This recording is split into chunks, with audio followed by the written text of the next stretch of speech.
Bienvenue sur cette dernière vidéo de ta formation consacrée à la gestion de l'eau en milieu naturel. Je vais te demander d'être très attentif sur ces dernières vidéos parce que ce sont les séries de vidéos les plus importantes. Voilà comment elles vont se découper. Dans la première partie, je vais te parler d'analyse de l'eau. Je vais te parler de prélèvement de l'eau et pourquoi en 2025, on doit faire évoluer justement les protocoles auxquels on est habitué en survie en milieu naturel. Dans la deuxième partie, je te présenterai du matériel et des méthodes pour pouvoir filtrer de l'eau, même en situation de survie. Et dans la troisième partie, on va parler de purification ou comment purifier son eau après l'avoir filtrée et pourquoi. Et dans la dernière partie, je te montrerai quelques astuces de survie pour pouvoir récupérer de l'eau dans un milieu même quand tu n'as pas accès directement à une source d'eau potable. On va commencer par l'analyse de l'eau. Donc je vais te présenter 3 outils simples d'utilisation, simples de compréhension que tu vas devoir intégrer dans tous tes modules hydratation, même pour une simple petite randonnée. Ces 3 outils, ils existent sous différentes formes. Donc on va avoir un pH mètre qui va servir à mesurer le pH de l'eau. Je t'en parlerai à chaque fois au fur et à mesure justement des analyses. On aura un petit appareil pour mesurer la conductivité de l'eau. Donc ça aussi je vais t'en parler au fur et à mesure. Et des bandelettes de contrôle qui vont nous permettre d'avoir un aperçu de la qualité de l'eau, de ce qui compose l'eau. Par exemple tout ce qui va être nitrate, plomb, arsenic, mercure et compagnie. Pour rappel, on va avoir 3 types d'eau en milieu naturel. On va avoir l'eau comme ça qui est dynamique, donc l'eau courante. Ça c'est parfait justement pour prélever de l'eau, pour pouvoir justement refaire son stock. On va avoir l'eau stagnante. Alors l'eau stagnante, c'est par exemple un lac, une flaque d'eau. C'est de l'eau qui ne bouge pas et où la prolifération bactérienne est très rapide. Et ensuite, qu'elle soit dynamique ou stable, on a les sources d'eau qui seront toujours non potables.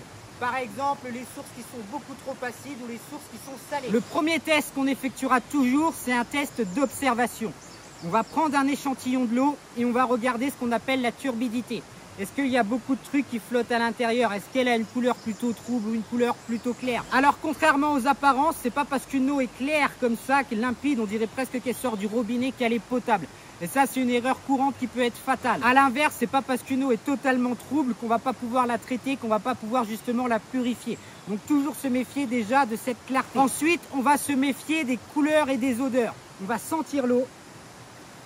Et si tu as une odeur de produits chimiques, une odeur d'hydrocarbures ou quelque chose comme ça, tu laisseras toujours tomber la source, il faudra aller chercher ailleurs. Si l'eau est beaucoup trop trouble, on effectuera d'abord ce qu'on appelle une décantation ou plutôt une sédimentation au milieu naturel. Je te montrerai ça tout à l'heure, mais en gros le principe c'est de laisser faire la gravité. Que les particules les plus lourdes et les plus denses tombent au fond de ton récipient et que les plus légères et les moins denses remontent au fond pour pouvoir prélever uniquement la face du milieu. Une fois qu'on a validé notre premier test d'observation, on va venir effectuer un contrôle avec notre bandelette. Donc c'est tout simple, on va la mettre dans l'eau. Et maintenant, je vais attendre environ 30 secondes à 1 minute pour être sûr. Et ça va nous permettre justement de nous indiquer en fonction de la couleur et justement de l'opacité de la couleur, quel est le taux de produits chimiques qui est contenu dans cette eau. Mais nous, ce dont on va se méfier, surtout en milieu naturel, ça va être le plomb, ça va être le mercure dans certaines zones du monde. Par exemple, en Amazonie, ils s'en servent pour aller chercher de l'or. Les nitrates et les nitrites, c'est quoi? C'est tout simplement les résidus de pesticides, les résidus de toutes les merdes qu'utilisent les agriculteurs pour avoir une agriculture intensive. Ça va être le résultat aussi des éleveurs, ça va être le résultat du bétail. Voilà, tout ça, ça va venir contaminer l'eau au fur et à mesure. Et il faut te dire qu'en 2025, au jour d'aujourd'hui, que ce soit en pleine Antarctique ou en pleine forêt amazonienne, plus aucun cours d'eau n'est totalement 100% potable et sûr. Donc voilà les résultats de nos bandelettes et on va simplement comparer les couleurs une à une. Donc là on est sur la dureté. On va se trouver aux alentours de 250 à 425. Donc là on est sur une valeur assez basse, une valeur acceptable. Tout ce qui est brome, tu vois, hop, on cherche la couleur, on est entre 3 et 5. C'est acceptable. Et pareil, à chaque fois, je vais regarder toutes les couleurs. Là, par exemple, nitrite, nitrate, tu vois, on est quasiment à 0 sur des valeurs très très faibles. Donc, c'est un très bon endroit pour pouvoir prendre notre eau. Et donc, après, à chaque fois, tu vois, on regarde pH, etc. Donc là, on a un échantillon qu'on valide, qu'on va pouvoir justement prélever. Mais si tu as une seule de ces valeurs, par exemple, nitrate, nitrite, qui serait sur des valeurs très très hautes comme ça, il vaut mieux totalement abandonner la source et aller en rechercher une autre ou alors on va la purifier. Je te montrerai ça après. Maintenant que j'ai validé mes 2 premiers tests, je vais faire les suivants. Je vais revérifier le pH parce que j'ai souvent remarqué que ces bandelettes là, c'est pas toujours très fiable au niveau du pH. Qu'est-ce que c'est que le pH? Le pH, c'est une échelle. À 7, on sera à neutre. Et plus on va descendre en dessous de 7, plus on va avoir affaire à une eau qui est acide, acidifiée. Et plus tu descends en dessous, plus l'eau est acide. Par exemple, acide chlorhydrique, acide sulfurique. Tout ça, ça va avoir un pH bien en dessous de 6. A l'inverse, plus tu vas passer au-dessus de 7, plus tu vas rapprocher de 8, 9, 10, 11, 12, plus tu as affaire à quelque chose de basique. Par exemple, le savon, c'est basique, la soude, c'est basique. Et ça, c'est quelque chose dont il faut se méfier en milieu naturel. Parce que le pH, il va évoluer en fonction de l'environnement, il va évoluer en fonction de la source, mais il va évoluer aussi en fonction de tout ce qui va composer l'eau, de tous les produits chimiques qu'on ne va pas forcément détecter avec la bandelette. Donc là, j'effectue mon test de conductivité. J'attends que ça se stabilise un peu. Et je suis à 0,077. Donc ça, c'est une très bonne valeur. Faut te dire qu'entre 0 et 50, on a affaire à de l'eau qui est distillée, tout simplement. Donc c'est de l'eau qu'il faudra reminéraliser. Entre 50 et 150, on a affaire à de l'eau qui est très bonne pour la filtration. Donc ça sera de l'eau de ruisseau, par exemple, de l'eau de source, de l'eau de montagne. Entre 150 et 300, ce sera toujours une eau qu'on va pouvoir utiliser, mais on va commencer à se méfier. Et au-dessus des 500, alors là, c'est une eau qu'il faudra totalement abandonner. On verra tout à l'heure qu'on va pouvoir essayer de faire certaines actions pour améliorer ça. Là, par exemple, tu vois, je suis venu contaminer mon eau exprès pour te montrer un contraire. On va aller regarder notre valeur et regarde comment ça grimpe. Et tu vois, ça commence à grimper très très vite. Donc là, on est encore sur de l'eau potable. C'est tout simplement que je suis venu rajouter un peu de Coca-Cola. Mais c'est pour te montrer en fait qu'un simple petit appareil comme ça, qui pèse pas beaucoup, c'est capable de te donner une très grande indication sur la valeur de l'eau que tu vas prélever. Sur le fait que oui ou non, je peux prélever mon eau à cet endroit, ou est-ce qu'il faut que je privilégie une autre source.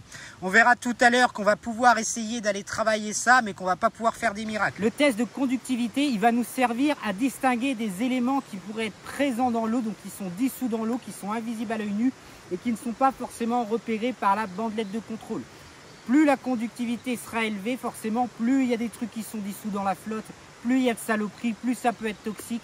Donc je te le répète, au-dessus de 500, tu me dégages ça, ou alors on va le traiter comme on va le faire tout de suite après. Mais en dessous de 100, entre 0, 50, 100, c'est une eau qui est très faiblement minéralisée.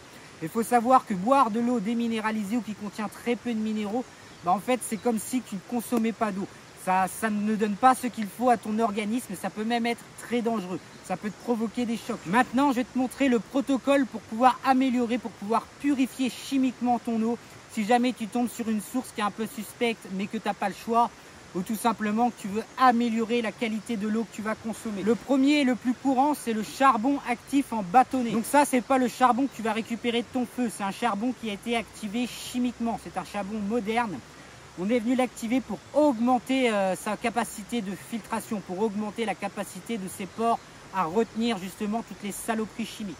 Donc ça va retenir une partie des chimiques, même une grande partie. Ça ne va pas retenir la totalité, mais ça va permettre d'améliorer la qualité de l'eau. Donc ça ne va pas remplacer par contre la purification des bactéries et des virus. Et donc ce charbon actif, on va l'utiliser sous deux formes dans notre kit. On va l'utiliser sous forme donc de bâtonnet. Ça tout simplement, on le fout dans le réservoir de flotte et on va le laisser agir pendant plusieurs heures. Au minimum, il faut compter 5 à 6 heures avec le bâtonnet. Le mieux, c'est de le laisser tout au fond de la flotte et puis de laisser tourner toute la nuit. Et en poudre, ce qu'on fera tout simplement, c'est qu'on va venir ajouter une dose de charbon en poudre et surtout, on mélange bien. Donc le principe en fait, c'est que le bâtonnet, il va absorber, il va capter une grande partie de tout ce qui se trouve dans la flotte en continu. Et le charbon en poudre, lui, vu qu'il est bien mélangé, on augmente sa capacité d'absorption. Il va absorber vraiment un paquet de saloperies qui se situent dans tout le mélange. Et ça, on va le laisser agir plusieurs heures. Donc on se retrouve dans plusieurs heures. J'ai attendu un peu plus de 4 heures avec mon petit mélange. On va voir maintenant ce que ça donne. Donc je vais en faire qu'une petite quantité. La première des choses à faire, ça va être de venir refiltrer pour enlever un maximum de charbon. Donc pour ça, la meilleure option que moi j'ai trouvée, c'est le filtre à café. Après, tu peux réutiliser ton filtre. Par exemple, moi avec mon MSR, ça fonctionne très bien. Par contre, sur les Sawyer et compagnie, ça a tendance à très vite les saturer, à très venir bloquer le filtre. Mais exactement comme si tu venais pomper de l'eau bouilleuse avec plein de sédiments et tout. Donc on évitera et tu préféreras le filtre à café. Donc de toute façon, il te restera toujours du charbon à l'intérieur. Ça restera toujours d'une couleur noirâtre. Donc là, on va pouvoir refiltrer derrière et purifier. Là, on a enlevé un maximum de charbon déjà, donc ça risque pas de trop bloquer le filtre. On va faire ça. Pour te prouver que ça fonctionne, parce qu'il ne faut jamais croire personne sur parole, malgré que l'eau elle est un peu plus trouble qu'au début, parce qu'il y a toujours un petit peu de particules de charbon. Donc regarde bien ce test. La dureté, on n'a pas changé. Par contre, tout ce qui est bromine, par exemple, on est passé d'un vert, donc un stade 5, à du jaune, donc on est entre 0,5 et 1. Pareil sur le rose, on est sur un rose beaucoup plus pâle, on est passé de 1 à 0,5. Tout ce qui est fer, bah, c'est resté pareil. Orange, on est venu un peu plus éclaircir notre orange. La conductivité, bah, on a augmenté par rapport au début, on était vers les 70, forcément, parce que là, on a rajouté notre charbon, mais le charbon n'est pas compris dans la conductivité, il est neutre. Par contre, je te rappelle qu'on avait rajouté une dose de Coca-Cola. Donc là, on est toujours sur quelque chose de parfaitement potable. Donc là, tu vois, on est sur le parfait exemple d'une eau qui est un peu plus trouble qu'au début, mais qui est beaucoup plus potable qu'une eau qui est limpide. Et on a aussi un parfait exemple de la limite de ce genre de système de filtration. Des mini Sawyer, filtre à paille et compagnie. Je te rappelle qu'au début, on avait ajouté un peu de coca, donc ça rajoute un petit peu au trouble. Mais il reste encore quelques fines particules de charbon actif que ton filtre, il est incapable de garder. Ton filtre, il est incapable de les filtrer.